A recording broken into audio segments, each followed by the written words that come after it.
Chaque mercredi, nous vous présentons une association. Aujourd'hui, il s'agit de l'AREMIG, l'association pour la recherche et les études dans les maladies infantiles graves. Cécile Boisson, bonjour. Bonjour Valérie. Alors vous avez rencontré ces gens qui soutiennent les parents d'enfants malades depuis 25 ans et notamment les enfants qui ont le cancer. Concrètement, comment les aident-ils ces parents ?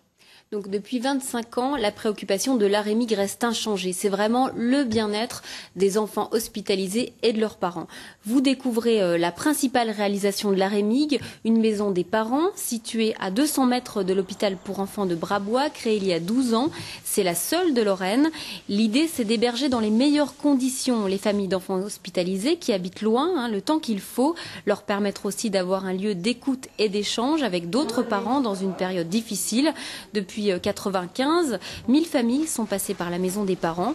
Alors nous avons rencontré une maman il y a quelques semaines, Annette. Elle vivait alors à la maison des parents depuis 6 mois, depuis que son fils de 10 ans avait été hospitalisé pour une leucémie. On écoute son témoignage. Ici, c'est un lieu convivial, c'est un lieu proche. Donc je suis rassurée parce que je suis pas loin. Il est rassuré et en plus, je peux me poser parce que vivre tout le temps à côté de votre enfant qui souffre, c'est difficile à supporter. C'est difficile pour lui à vivre, mais c'est aussi difficile pour nous. On a dû se réorganiser au niveau de la vie familiale. Mon mari, effectivement, vient plutôt les week-ends. Moi, je suis plutôt là ici le reste de la semaine. On a un autre gamin qui peut venir ici aussi. Il y a plusieurs lits. Donc, on s'est recréé une autre vie dans ce lieu-ci. Et donc le fils d'Annette Montanari a pu bénéficier d'une greffe de moelle. Il est sorti de l'hôpital il y a quelques jours. Voilà. C'est vraiment très bien, mais combien est-ce qu'il y a de place dans cette maison ? Donc la structure dispose de 11 chambres, mais compte tenu de la demande exponentielle, c'est insuffisant. Un projet d'agrandissement est en cours, il comprendra 7 chambres de plus et le coût de ce projet est de 600 000 €. La présidente de l'AREMIG nous explique pourquoi elle souhaite mener ce projet à terme. On l'écoute.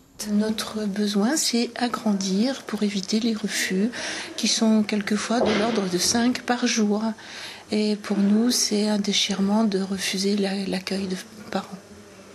Il faut savoir que les parents qui repartent chez eux avec toutes les questions qu'ils peuvent se poser sur ce qu'ils ont entendu tout au long de la journée, c'est très très difficile.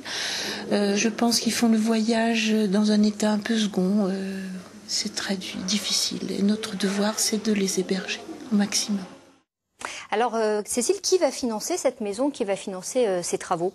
Alors jusqu'à présent, l'AREMIG passait uniquement par le financement de l'AREMIG passait uniquement par des dons, en plus de l'argent versé par les parents pour l'hébergement, 8 à 22 € par jour depuis avril, en fonction des revenus des parents. Et puis des opérations solidaires sont organisées régulièrement. Il y en a une la semaine prochaine au parc de la Pépinière à Nancy, organisée par les élèves de l'IUP Finance de Nancy. Donc voilà, il y a tout un tas d'opérations solidaires comme ça régulièrement. Et puis aujourd'hui, pour financer son projet de 600 000 €, on le rappelle, l'AREMIG lance un appel au maire de l'agglomération. Évidemment, l'association espère être entendue. Pour plus d'informations, ou si vous voulez aider l'AREMIG, écoutez, les coordonnées de l'association s'affichent à l'écran. D'accord. Merci beaucoup Cécile pour toutes ces informations. Merci Valérie.